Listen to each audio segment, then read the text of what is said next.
Hello বন্ধুরা, কেমন আছে সবাই? বেঙ্গলি ফুড এইটুয়ানে তোমাদের সবাইকে আবারও স্বাগত জানাই। আজ আমরা বাড়িতে বানিয়েছিল চিকেন পকোড়া। তো চলো বন্ধুরা, ভিডিওটা দেখে নেওয়া যাক। তার জন্য প্রথমে আমরা এখানে নিয়েছিলাম চিকেন, দিয়েছিলাম 2টো ডিম, লবণ, লঙ্কার গুঁড়ো, কাঁচা লঙ্কা ও পেঁয়াজের পেস্ট, আদা ও রসুনের পেস্ট, আর দিয়েছিলাম কুচনো ধনেপাতা। এরপর দিয়েছিলাম টক দই।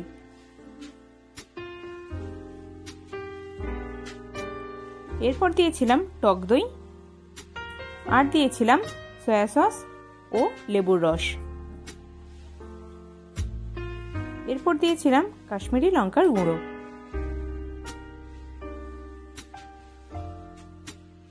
এবার আমরা এগুলোকে খুব ভালোভাবে মিক্স করে নেব। এরপর দেওয়া হয়েছিল কর্নফ্লাওয়ার। কর্নফ্লাওয়ারটাকে দিয়েও আমরা খুব ভালোভাবে এটাকে মিক্স করতে থাকবো।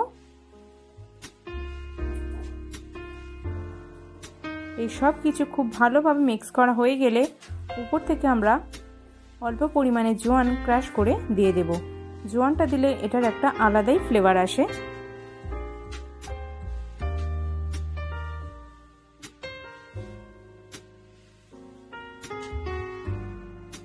জোয়ানটা দেওয়ার পর আমরা এটাকে আবারও খুব ভালোভাবে খানিকক্ষণ মিক্স করে নেব।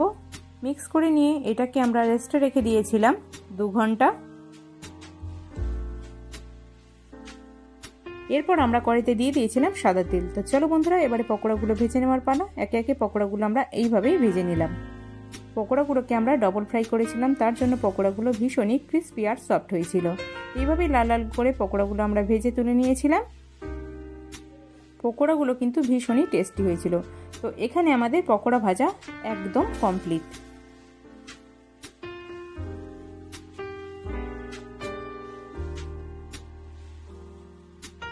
পকোড়াগুলোকে আমরা এবারে তুলে নেব।